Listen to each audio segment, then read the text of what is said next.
Tenemos esta mañana, tenemos con nosotros a nuestro invitado, nuestro hermano, Uri, hermano Uri Barbosa. Pase adelante, hermano Uri. El hermano Uri Barbosa viene de Chimaltenango. ¿Es guatemalteco, verdad o no? ¿Es guatemalteco o no? No es chapín. Bueno. Bueno, bienvenido hermano Uri Barbosa, él es profesor, catedrático, rector, ¿verdad? Del SBG, de Sociedad Bíblica de Guatemala. No, Seminario Bíblico Guatemalteco. Bueno, Seminario Bíblico antes IBG, fue mi alma mater en la Biblia también. Ahí estuve yo, ahí participé aprendiendo. Y de otras cosas también, especialmente el fútbol. Hermano Barbosa, qué gozo tenerlo con nosotros esta mañana. Deseamos en el Señor que Dios lo use grandemente. Y como usted ya viene listo y preparado y orado, entonces le doy el tiempo.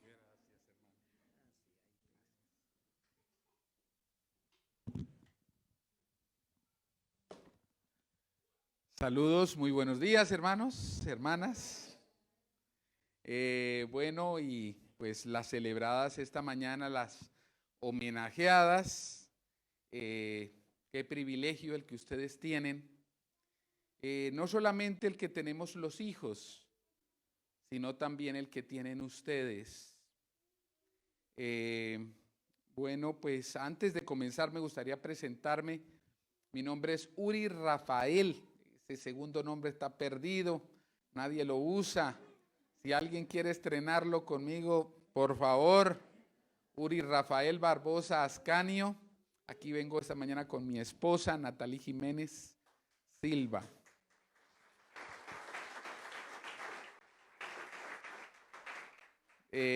Tenemos 2 nenas, estamos casados desde hace 18 años, gracias al Señor. Y tenemos 2 nenas, Daniela y Marcela. Ellas están por aquí en una iglesia cerca.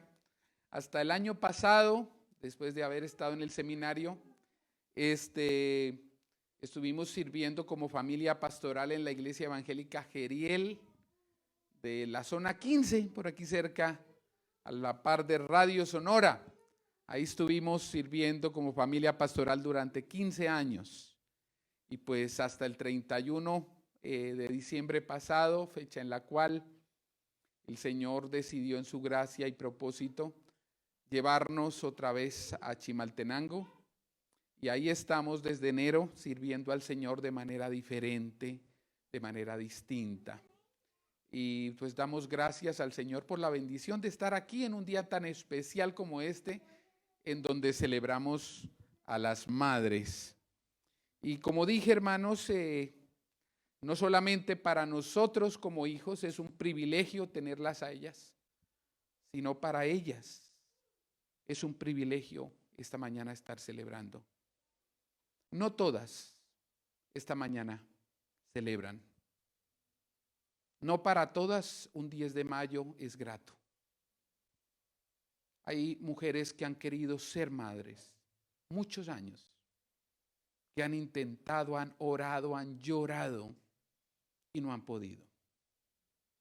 Ustedes tienen esa gracia del Señor. Es un privilegio para ustedes ser madres.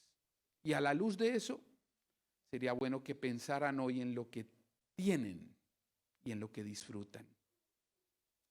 Hoy día hay muchas madres que no cuentan con la presencia de un hijo, de una hija. Hoy quizás están en un cementerio visitando su tumba.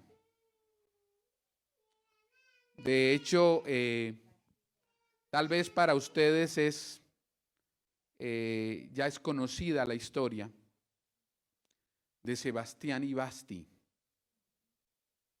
la hija del pastor Ronnie Madrid y Ninoshka, los pastores de Vida Real. Un único hijo, Santiago, 2 años, 7 meses.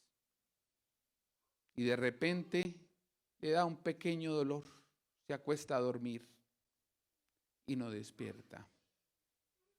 ¿Se imaginan lo que ella debe estar viviendo hoy 10 de mayo? Bueno, ayer 10 de mayo, Día de la Madre.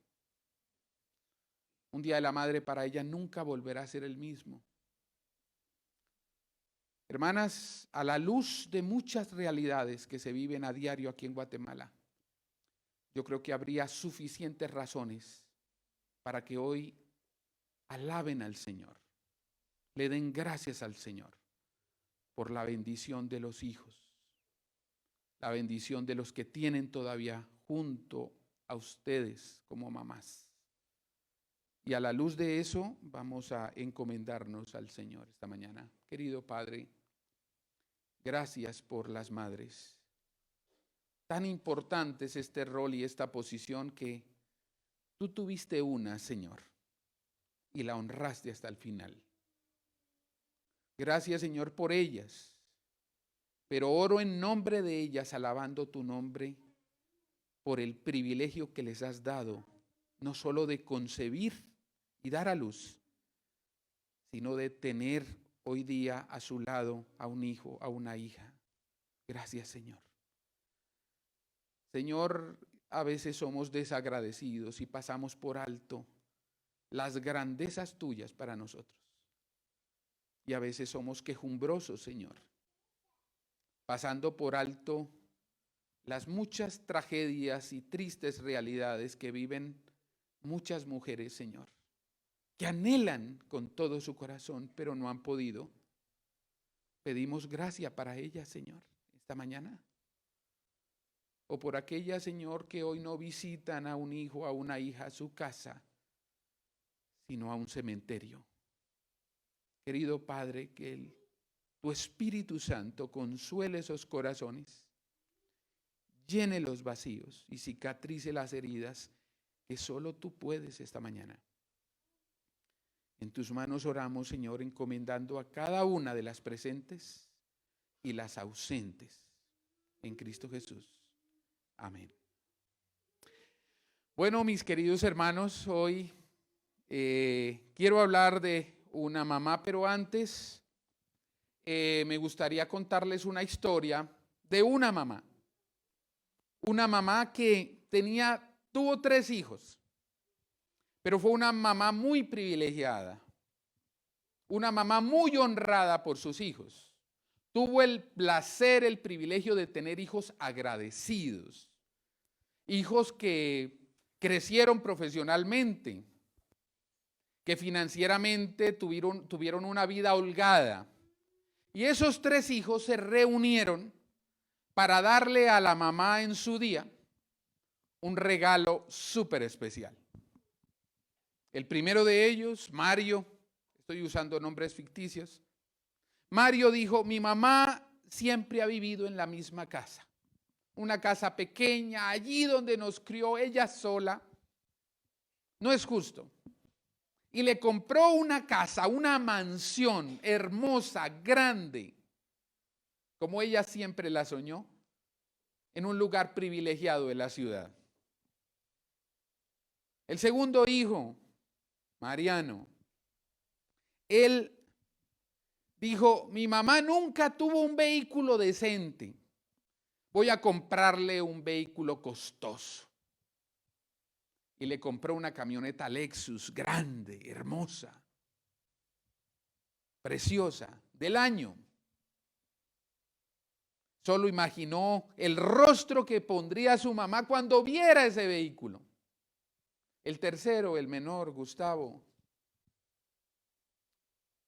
él dijo: lo que más ama mamá es la Biblia. Todos los días la conocí leyendo la Escritura, pero ya sus ojos ya no pueden ver como antes. Ya ha perdido la claridad a la hora de ver y ya no puede leer su propia Biblia. Así que, ¿qué voy a hacer? ¿Qué le regalo? Entonces pensó en un loro. La mamá amaba a los animales, entonces él se consiguió un loro pequeño y se consiguió al mejor entrenador del mundo. Un entrenador que preparara ese loro para que ese loro memorizara la mayor parte de secciones de la Escritura de memoria Y así lo hizo. Lo hizo por varios años hasta que el loro estuvo listo. Y ese fue el regalo de este último para su mamá. Después, la mamá, después de haber recibido los regalos, escribió una carta, una sola, para los 3 hijos. Y ellos se reunieron para leer la carta. Y la mamá dice al mayor: hijo, gracias. Gracias por tu esfuerzo. Gracias por tu amor para tu madre. Gracias. Gracias por esa mansión tan grande, tan hermosa, tan preciosa. Pero hijo, es que es tan grande, tan inmensa, y ya yo no tengo la capacidad para asear esa casa. De hecho, ni siquiera la he podido conocer y disfrutar toda. Hijo, ¿no será que me puedes conseguir una casa más pequeña o me puedo volver a la casa de antes? Al segundo hijo le dijo: Mariano, gracias, hijo, tú siempre pensando en mí, pensando en tu mamá. Pero hijo, yo casi no salgo de la casa. Y esa camioneta está ahí parqueada junto con el chofer todos los días sin hacer nada. Escasamente si salgo a la iglesia una vez por mes. Hijo, gracias por la camioneta, pero úsala mejor tú. Al tercer hijo le dijo al menor: hijo, tú sí sabes complacer a una madre. Hijo, qué rico estaba ese pollo, lástima tan pequeño.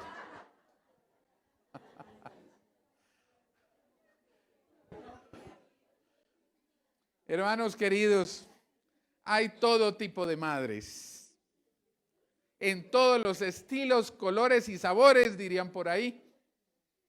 Y bueno, en la escritura encontramos también diferentes matices, diferentes estilos de crianza, diferentes tipos de mamás.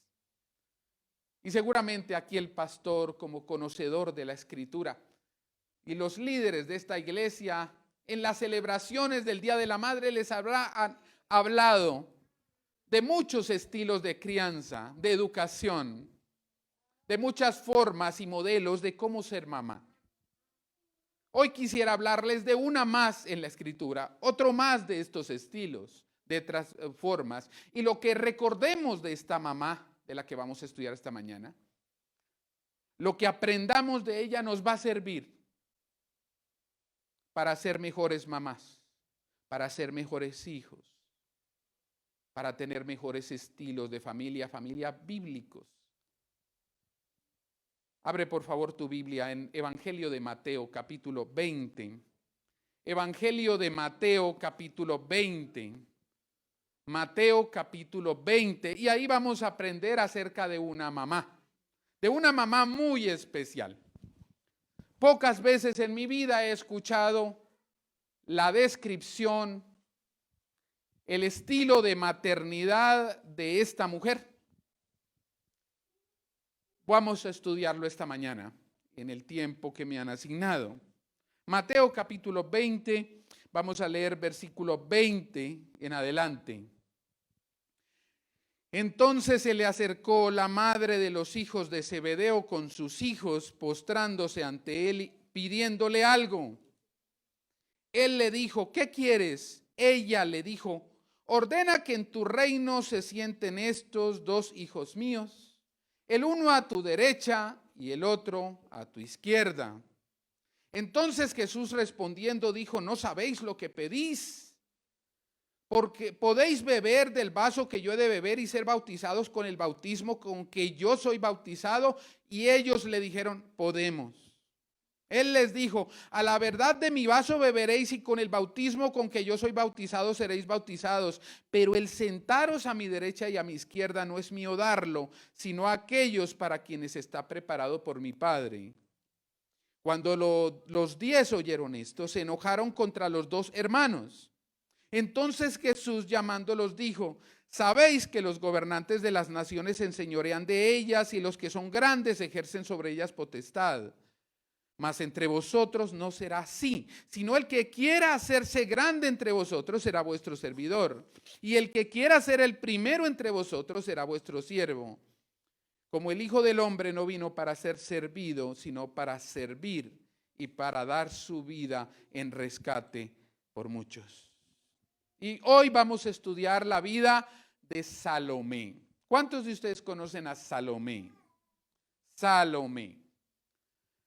Salomé es un nombre muy especial. Si estás buscando el nombre para tu nieta, para tu sobrina, para tu hija, Salomé es un buen nombre.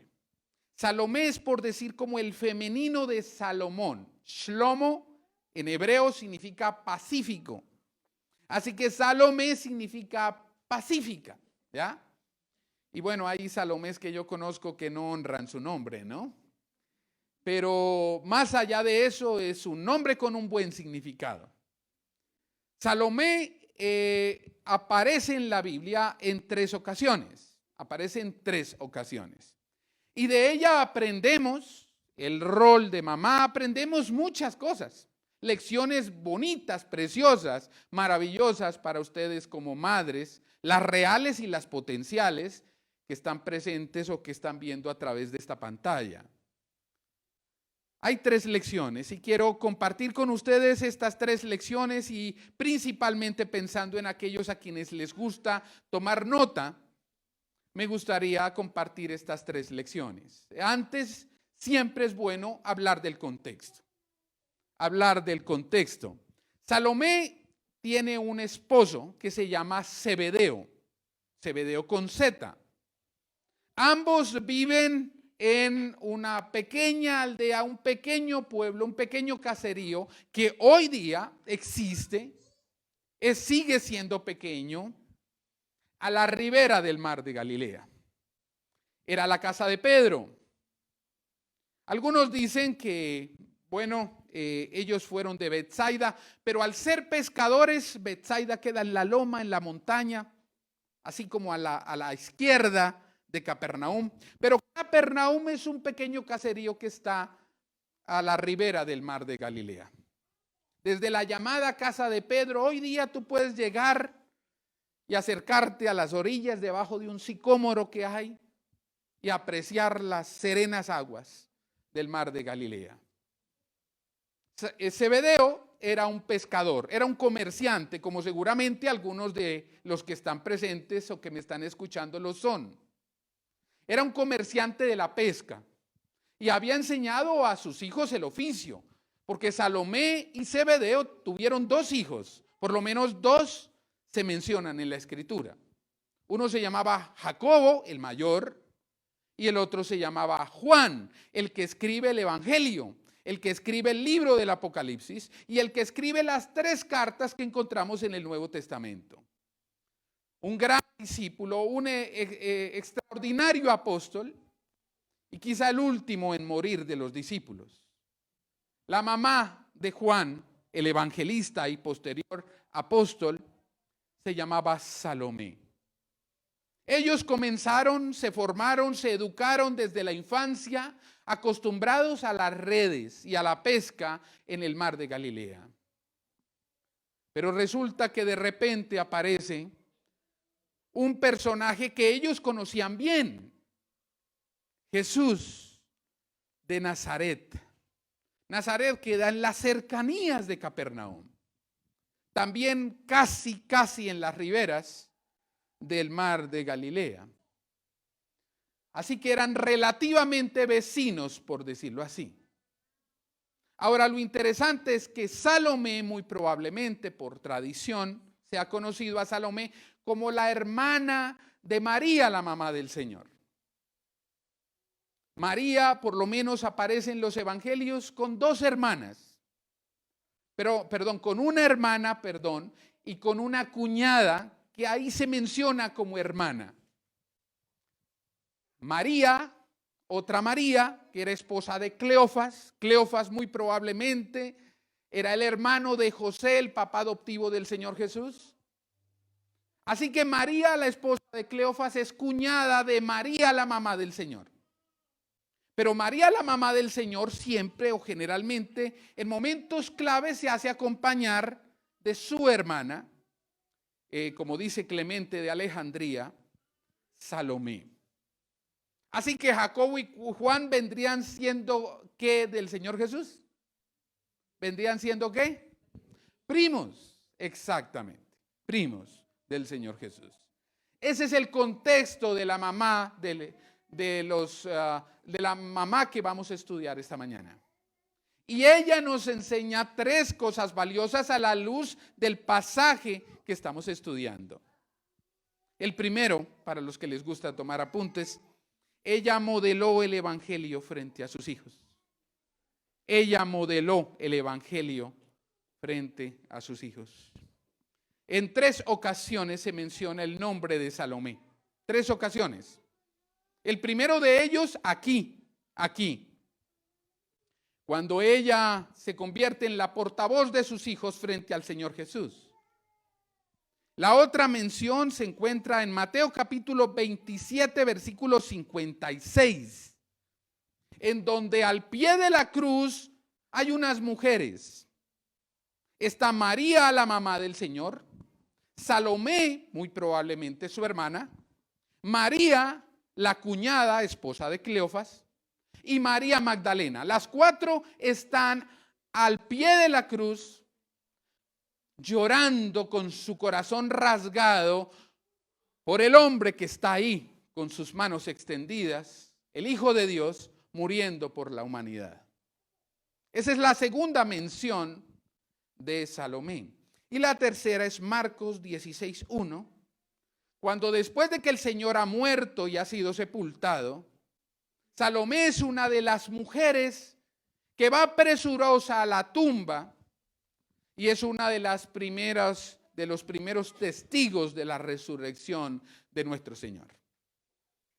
Y en las tres ocasiones en que se menciona a Salomé o se hace referencia a ella, en las 3 ocasiones se menciona al Señor Jesús. Ella está haciendo algo en relación con el Señor Jesús. Y esto dice mucho de Salomé. Dice mucho de la fe de ella, de la convicción de ella. Y ella modeló el evangelio frente a los hijos, por lo menos de 2 formas que quiero compartir con ustedes esta mañana. Ella modeló el evangelio a sus hijos. La primera forma fue, ella les enseñó lo que es convicción. Ella les enseñó a sus hijos, a Jacobo y Juan, o Santiago y Juan, lo que era convicción. En este tiempo, en Mateo capítulo 20, en esta fase histórica, la última fase del ministerio de nuestro Señor, hay muchos que lo siguen, que están con Él, pero están con Él por interés, buscando que Él obre un milagro y les favorezca de alguna manera. La mayor parte de la audiencia del Señor lo seguía por interés, así como hoy día, ¿no? Hoy hay mucha gente que va en busca de un milagro, pero no va en busca de Jesús. Asimismo, el Señor tuvo de esta gente dentro del grupo de sus discípulos. Pero había un segundo grupo o sector de la multitud que acompañaba al Señor Jesús. No solo los que lo seguían por interés, sino los que lo odiaban y estaban buscando una oportunidad para ponerle una trampa al Señor Jesús. De esa gente también había dentro del grupo la comunidad que seguía a Jesús. Había otro sector que dudaba del Señor Jesús. Dudaban de Él. Incluso algunos de los discípulos dudaban de Él. Judas Iscariote lo traicionó basado en la duda. ¿Será verdaderamente este el Mesías? Pero había un pequeño reducto dentro de su comunidad, dentro de la audiencia, que estaban convencidos de que Jesús era el Mesías. Y una de ellas era Salomé. Ella estaba convencida de que Jesús sería el futuro Mesías y de que Él se sentaría en tiempos futuros en el trono de Israel. Ella estaba convencida no solamente de quién era el Señor, sino tenía certeza de lo que Él iba a hacer y quién era, cuál era su identidad. Y esa convicción la transmitió a sus hijos. Ahora, hay otra persona que seguramente ustedes de la cual han leído o escuchado. Ella se llama Susanna Wesley. ¿Algunos han escuchado de Susanna Wesley? ¿Han leído de ella? Ella tuvo 19 hijos hace unos 200, un poco más de 200 años. Ella tuvo 19 hijos. Hay que entender que en ese tiempo no había televisión. Y parece que se aprovechaban muy bien los tiempos libres. Tuvo 19 hijos. El 15º hijo se llamaba John Wesley. Y John Wesley fundó la iglesia metodista. Las iglesias metodistas que ustedes conozcan aquí en Guatemala o fuera de Guatemala fueron un movimiento que fundó John Wesley, el hijo de Susanna Wesley. El 18º hijo se llamó Charles Wesley. Y él fue un compositor prolífico de himnos. Himnos que están en los himnarios en los cuales solíamos fundamentar nuestro tiempo de adoración en las iglesias. Charles Wesley compuso muchos himnos. Y tanto John como Carlos y el resto de los hijos dan testimonio de la convicción de su mamá. Ella les modeló el evangelio. El padre de ellos generalmente estaba ausente. Y es apenas natural. Si vas a llenar 19 vientres, más te vale que trabajes y lo hagas la mayor parte del tiempo. Así que él pasaba la mayor parte del tiempo fuera de casa. A ella le tocó fungir como padre y madre. Y todos los hijos de Susana recuerdan los domingos por la noche en que ella los reunía a todos. Primero en la cocina y después, cuando la familia se hizo más grande, los reunía en el granero para enseñarles la palabra de Dios. Hubo en la historia muchas mujeres como Salomé, que modelaron el evangelio para sus hijos, que lo enseñaron, que dejaron esa convicción en sus hijos. Tal vez aquí hay algunos hijos en cuya lista me cuento yo, que estamos aquí por la gracia de Dios, a través del evangelio modelado por nuestras madres, por una convicción heredada para nosotros por nuestras mamás. Un ejemplo más nuestro, más cercano a nosotros, es el de Nola Warren. Nola Warren. ¿Cuántos han escuchado de Nola Warren? Tal vez algunos sí, solo que no la conocen de nombre. La hermana Nola se casó con un misionero llamado Jerry Witt. Y seguramente ese nombre sí te es familiar. Y todos los hijos de Nola fueron adoctrinados, educados y formados bíblicamente por ella. Y el testimonio de ella fue tan impactante que uno de ellos es misionero en las montañas profundas del México actual. 2 hijas más son coristas para el otro hijo que se llama Marcos Witt. Esta mujer engendró en sus hijos no solamente la pasión por la música, sino la pasión por Jesucristo. Y qué bendición cuando una madre modela para sus hijos el evangelio, enseñándoles lo que es convicción, así como lo hizo Salomé. Pero Salomé también les enseñó a sus hijos lo que es perseverancia. Parte del modelaje del evangelio para ellos no solo es enseñarles convicción, estén convencidos de Jesús, sino les enseñó lo que es perseverancia. Ella fue una discípula del Señor. Clemente de Alejandría y algunos otros padres de la iglesia nos hablan de eso. Salomé fue discípula del Señor. Ella siguió al Señor Jesús. el Señor llamó a los hijos de ella y ella se fue detrás de los hijos y se convirtió después en una discípula y en una discípula fiel. Tan fiel que cuando el Señor fue capturado, fue aprehendido allá en Getsemaní por la guardia herodiana y la guardia pretoriana y fue llevado a la Torre Antonia para ser enjuiciado, todos los discípulos, aún los más fieles, los que se decían más fieles, huyeron despavoridos. Un montón de timoratos y cobardes. Pero Salomé fue una de las pocas que se quedó. De hecho, frente al Señor crucificado, ella está ahí.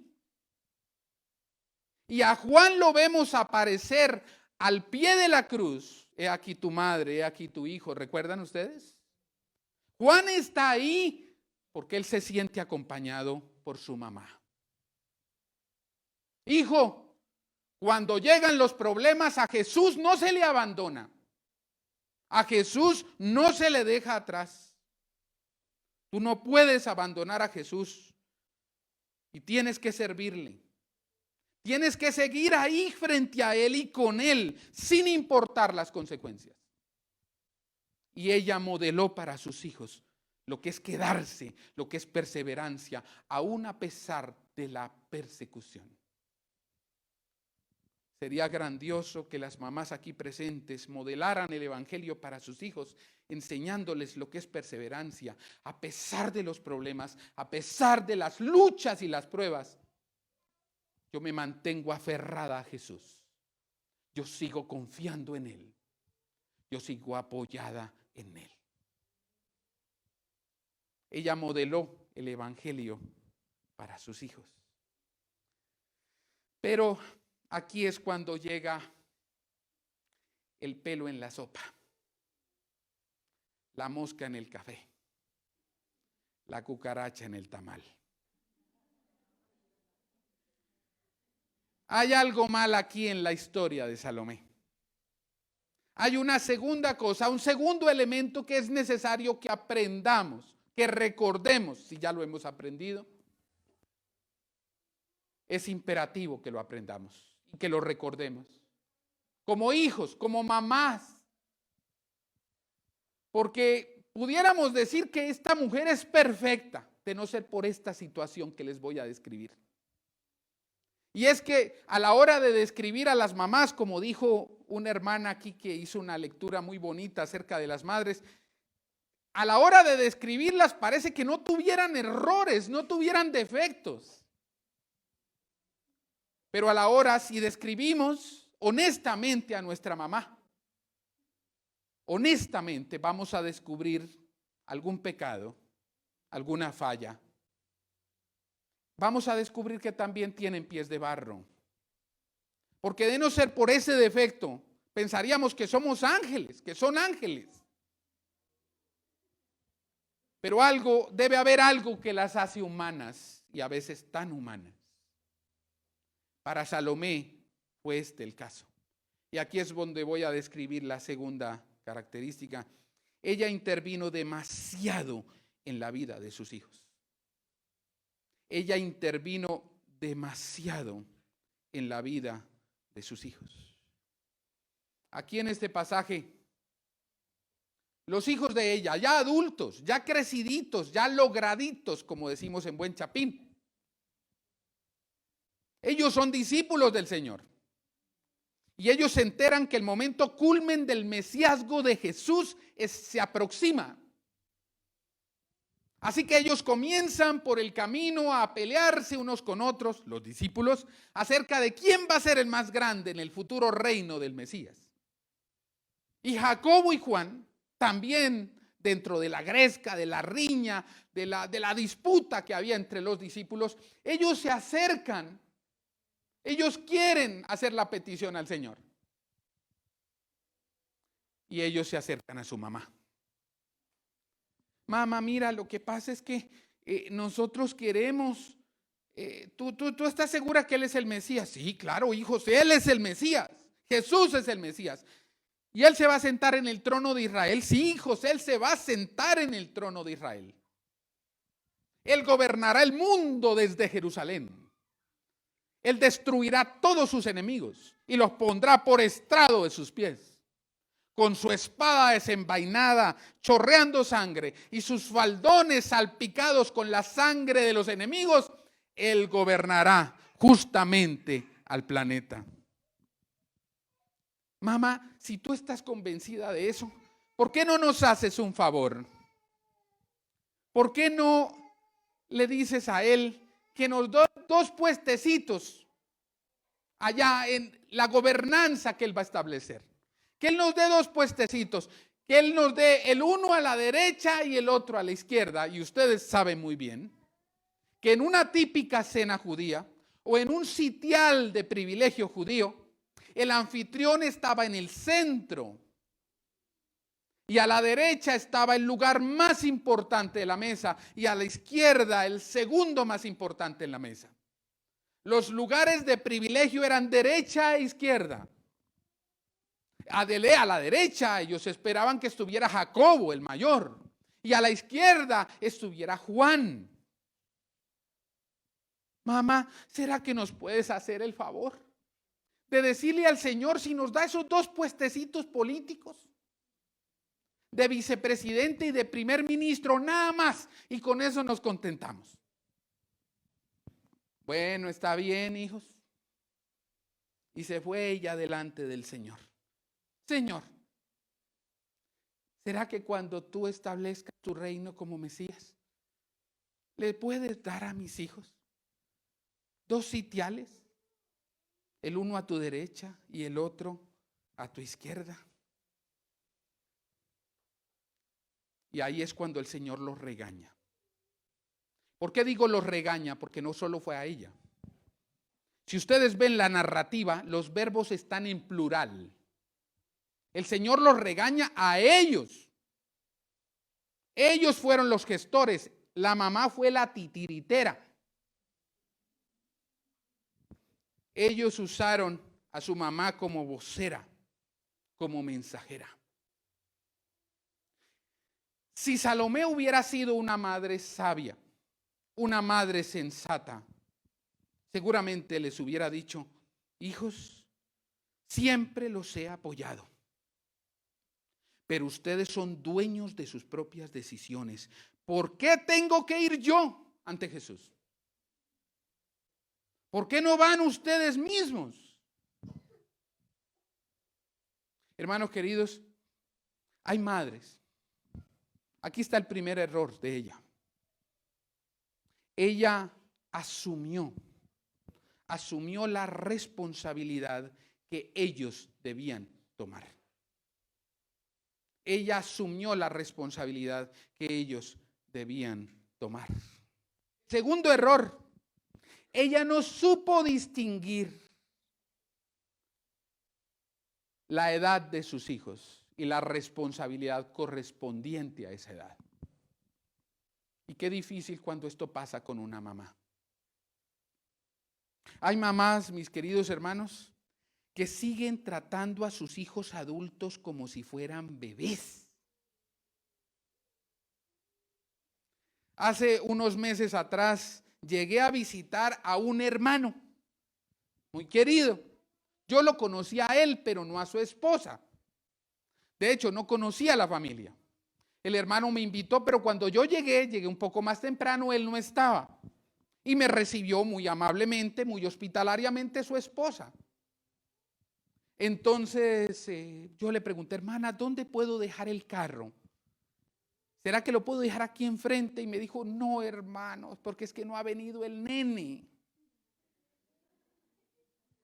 Y yo dije, pues para mis adentros, seguramente el papá se fue a recoger al nene al prekinder,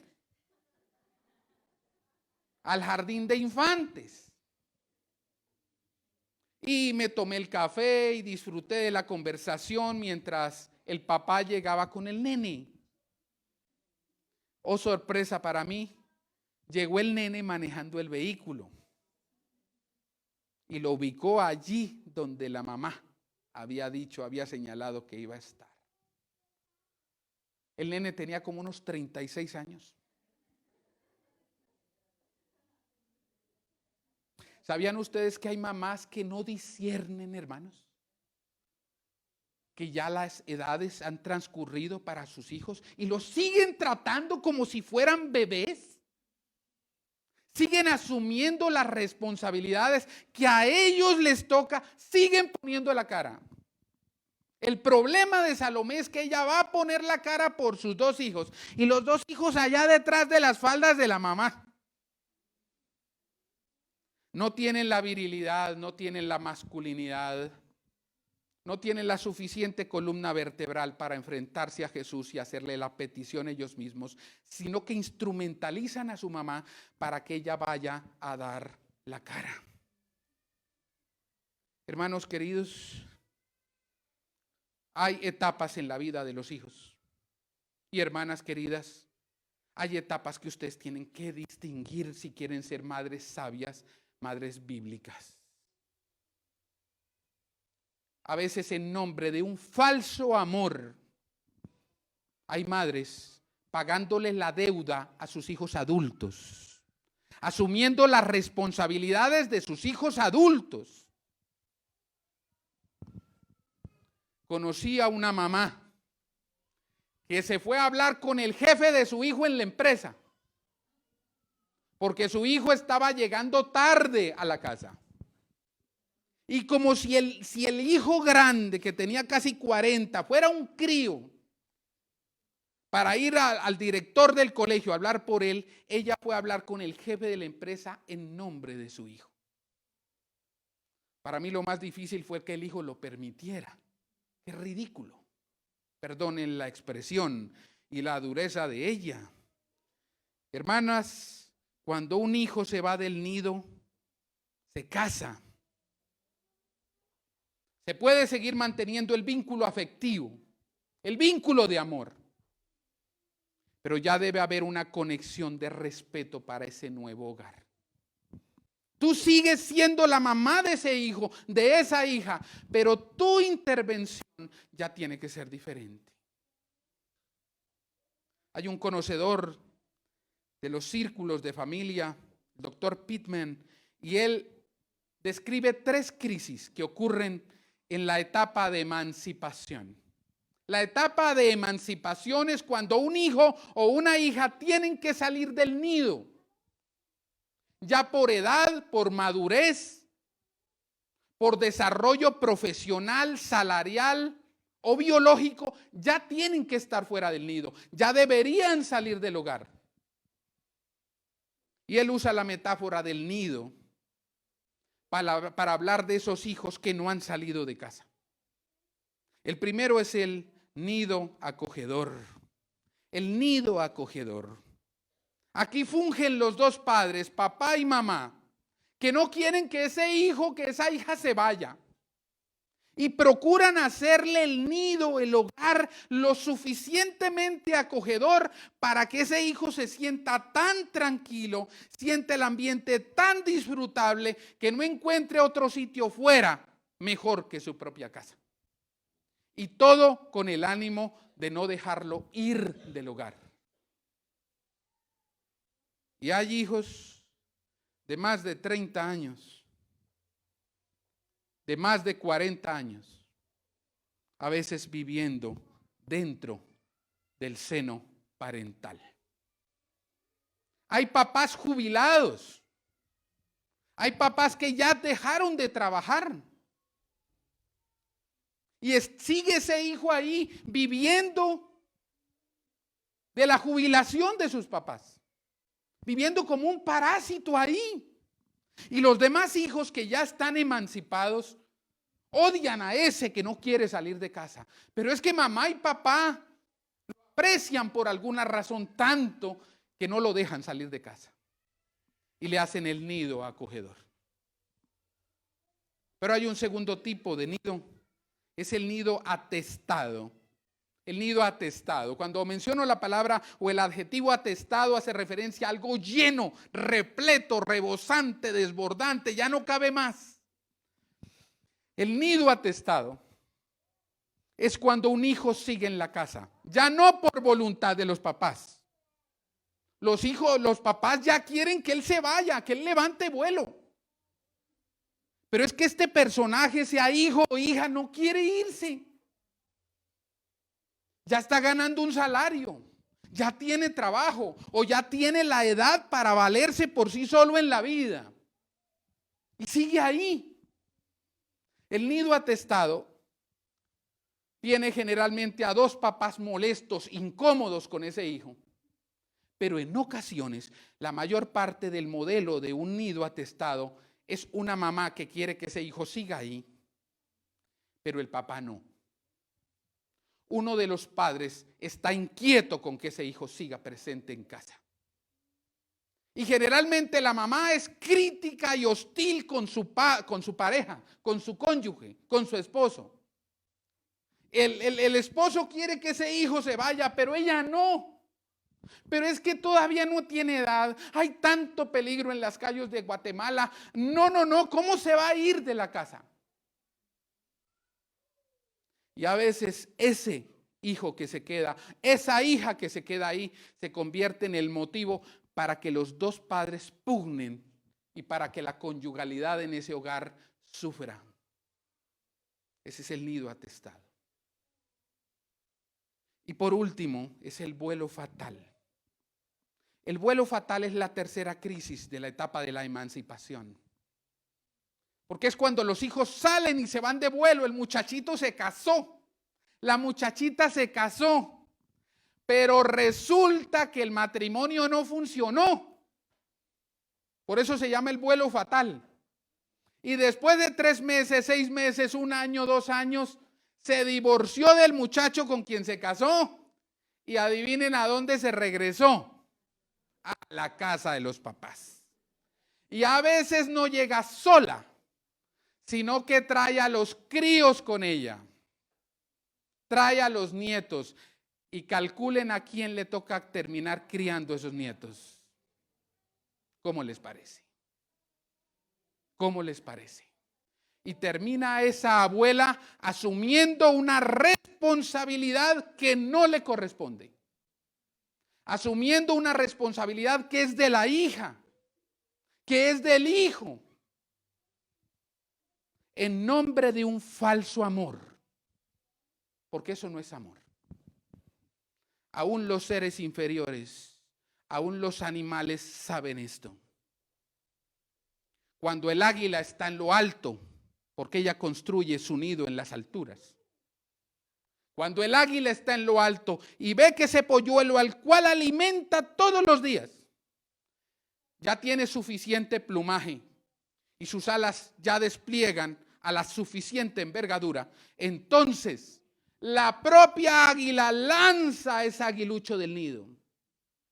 Y ese aguilucho agita sus alas violentamente tratando de volar, pero no puede. Y cuando está a pocos metros de estrellarse con el risco, se levanta el águila y sobrevuela y pasa por debajo de él y lo rescata y lo vuelve a poner en el nido.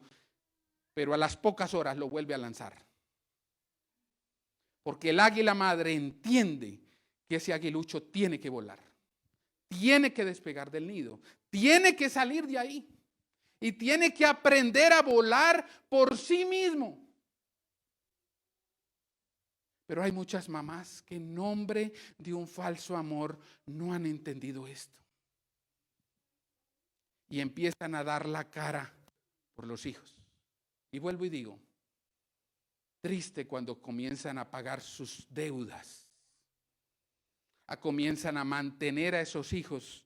Y esos hijos, como ven el nido cómodo, como ven que aquí tengo comida, casa, cama y tengo todos los servicios, ¿qué necesidad tienen de irse de ahí?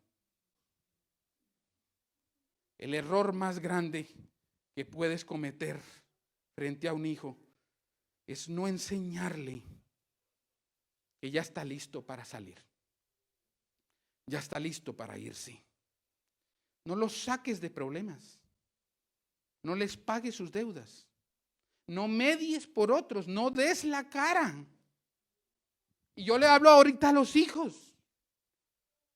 Si tú tienes tu propia familia, Si tú tienes tu propia esposa, tus propios hijos, y llega tu mamá en nombre del amor a visitarlos y a quedarse en tu casa por días o semanas, y viene a enseñarte a ti cómo debes disciplinar a tus hijos, cómo debes, no le hables así a tus hijos, no le pegues, no, la chancleta, la vara no. Y aún delante del cónyuge, no le hables así a tu mujer. ¿Sabes qué? Toma la valentía de Dios y dile a tu mamá: mamá, yo te quiero mucho. No solo me diste la vida, sino has hecho de mí lo que soy hoy. Y te agradezco muchísimo por esto. Pero mamá, ya yo soy grande. Ya soy adulto. Por favor, no intervengas. Esta es mi familia. Yo disciplino a mis hijos como yo quiero. Yo trato las normas en mi casa como yo quiero, porque este es mi hogar. Si vas a venir a mi casa, seguir fungiendo como mi mamá, como la mamá que yo tenía hace 20 años, yo te pido el favor, no me vuelvas a visitar. A tu mamá no le va a gustar, te lo garantizo.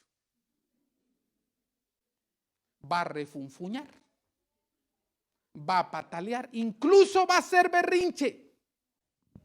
Pero ¿sabes qué? Tu mamá lo necesita. En Juan capítulo 2 hay una historia preciosa. Cuando la mamá del Señor, cuando él iba a comenzar su ministerio, llegó a las bodas de Caná. Ella seguramente tenía vínculos familiares con los contrayentes. Eso dicen los eruditos bíblicos. Mira, no tienen vino, le dice a su hijo. Haz un milagro, haz algo. ¿Qué le dijo él? Mujer. Mire que no le dice mamá. El Señor no le habló grosero a ella. Mujer era un término de respeto, pero también de distancia. Mujer, no ha llegado mi hora. Mamá, hasta aquí llegaste tú.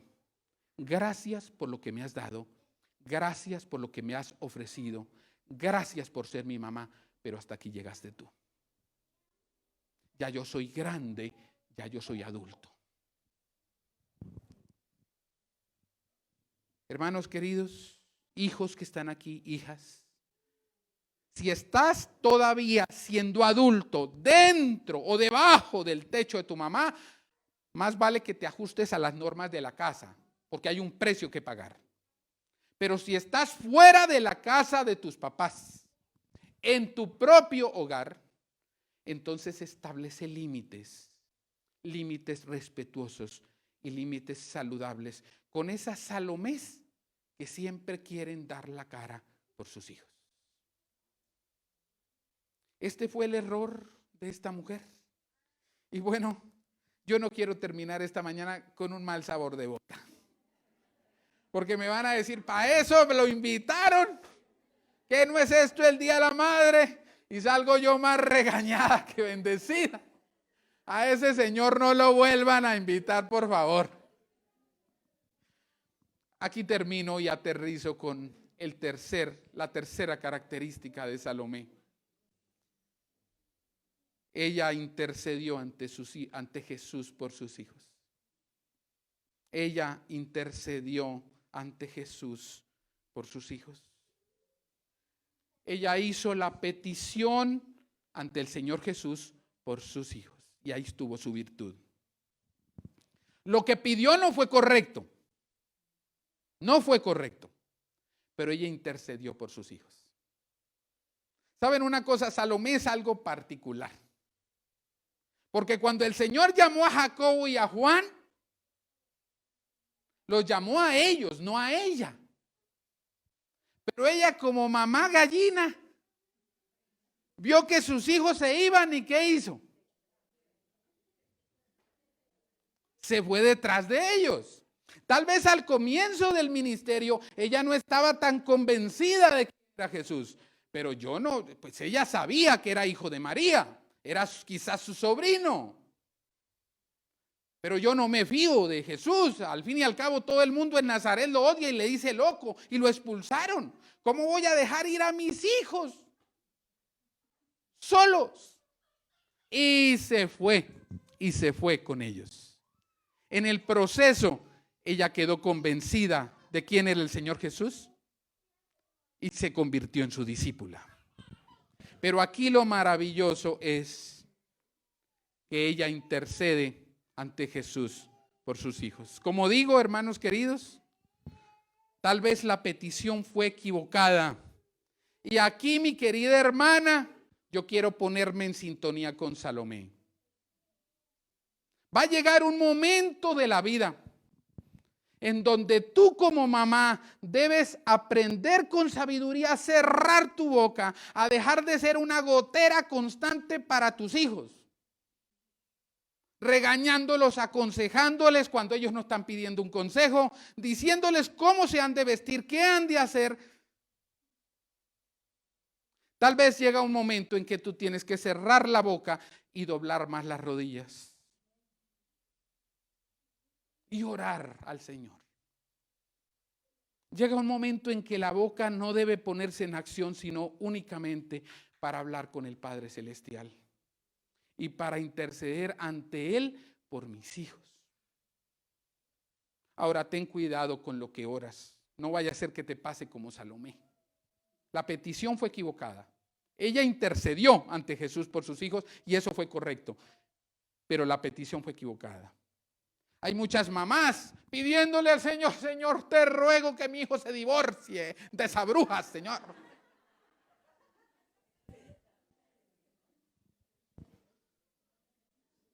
Ten cuidado con lo que pides.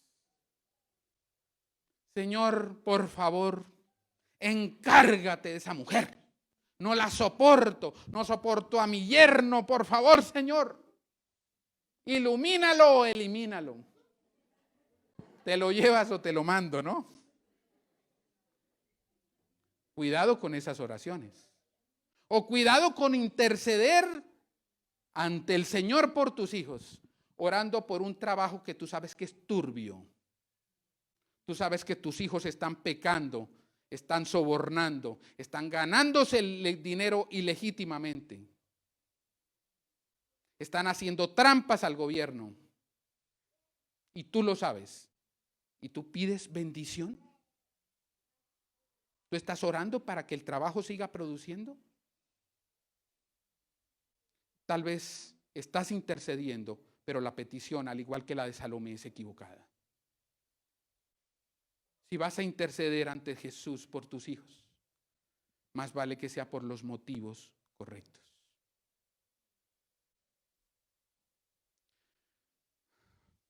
Yo tuve una vida muy difícil. Soy hijo de pastor. Y yo odié la iglesia por la forma como trataron a mi papá. Iglesias injustas.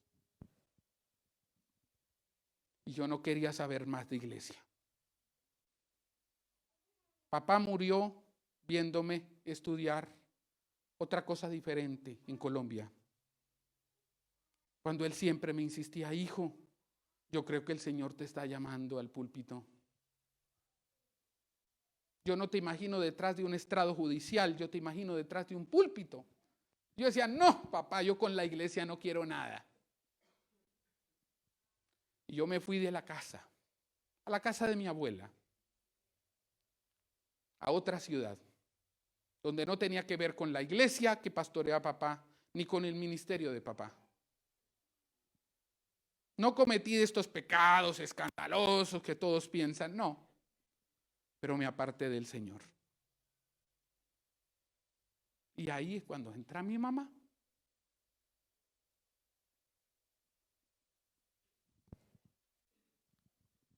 Mi mamá oró.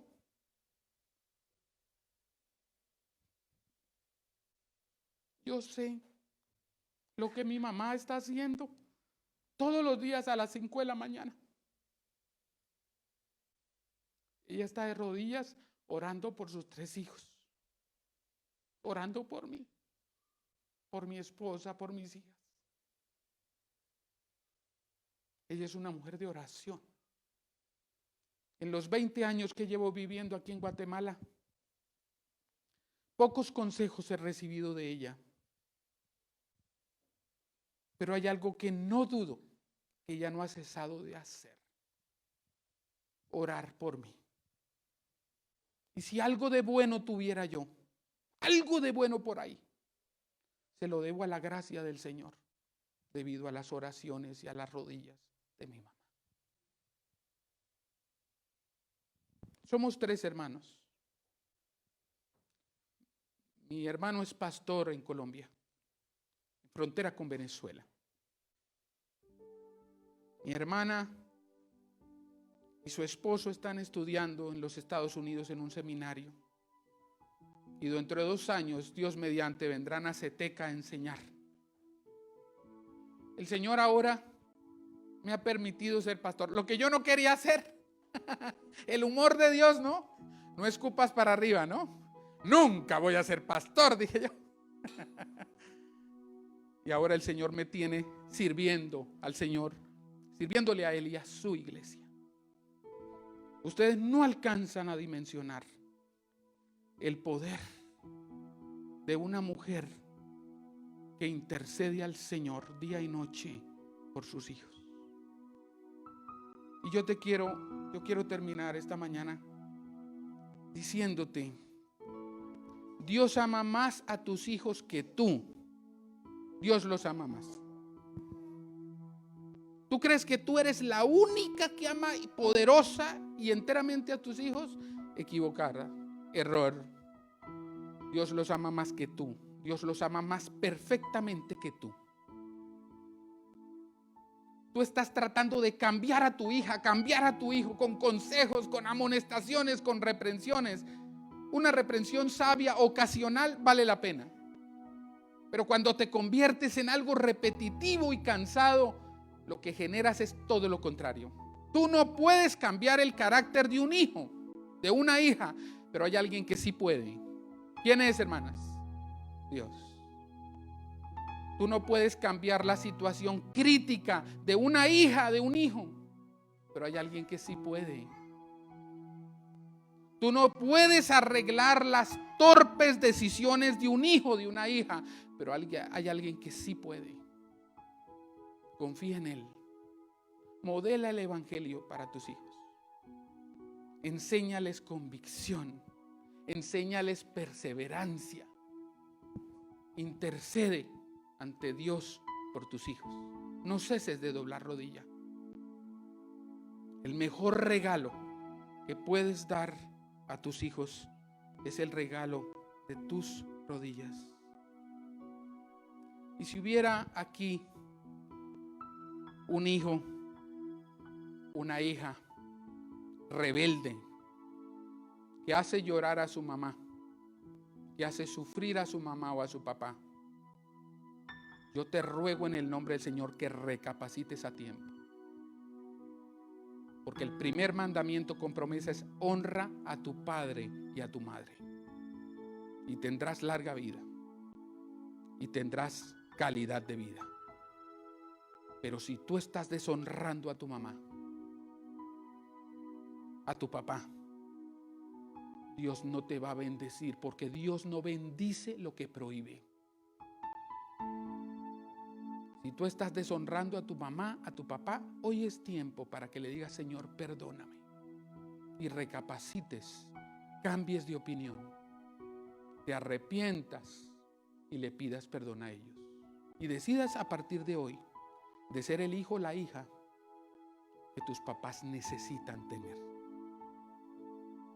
Y si tú eres una mamá que en nombre de un falso amor está haciendo cosas indebidas, está dando la cara cuando no debería hacerlo, está hablando de más, interviniendo de más, hermana querida, con el mayor respeto y el mayor amor, te pido que recapacites y le dejes el control de tus hijos a Dios. Suéltalos, déjalos. Él los ama más que tú. Ora por ellos y tal vez sea buen momento esta mañana. ¿Por qué no inclinas tu cabeza ahí donde estás? Yo sé que hay un hijo esta mañana por el cual orar. Tal vez tú tienes 3 hijos, al igual que mi mamá. 3 hijos. Y oras y amas a todos por igual. Pero hay un hijo o una hija que se ha convertido en el motivo de tus lágrimas, en el motivo de tu petición, en el motivo de tu dolor. Ora por ese hijo esta mañana. Dile: Señor, yo quiero dejar de meter mis manos, quiero dejar de interferir en tu plan, quiero entregarte a mi hijo, a mi hija. Tú eres mejor papá, mejor mamá que yo. Ayuda a mi hijo, atráelo de nuevo a la cruz, a tu cruz. Intercede por los hijos, incluso los que están aquí esta mañana. Tal vez haya muchos aquí, pero que no conocen al Señor enteramente. Ora por ellos. Hijos, esta mañana honren a sus mamás con una oración. Oren por ellas. Denle gracias al Señor. Hay mamás humanas y hay unas muy humanas, con los defectos propios de los humanos. Pero muy a pesar de eso, honra a tu mamá. Ora por ella. Comienza hoy orando por ella. Bendice a mi mamá. Bendícela, Señor. Sígueme dando el privilegio de tener a una mamá. Sígueme dando el privilegio de honrarla. Querido Padre Celestial, gracias por Jesucristo, quien nos enseñó qué es ser un verdadero hijo. Hasta el último momento de su vida, ya desde la cruz, antes de morir, le encargó a su más cercano lo más grande que tenía, a su mamá. Ayúdanos a ser como tu Hijo Jesucristo, Señor. Querido Padre Celestial, hay madres que están sufriendo por los hijos. Hay madres que lloran por hijos rebeldes y pertinaces y obstinados.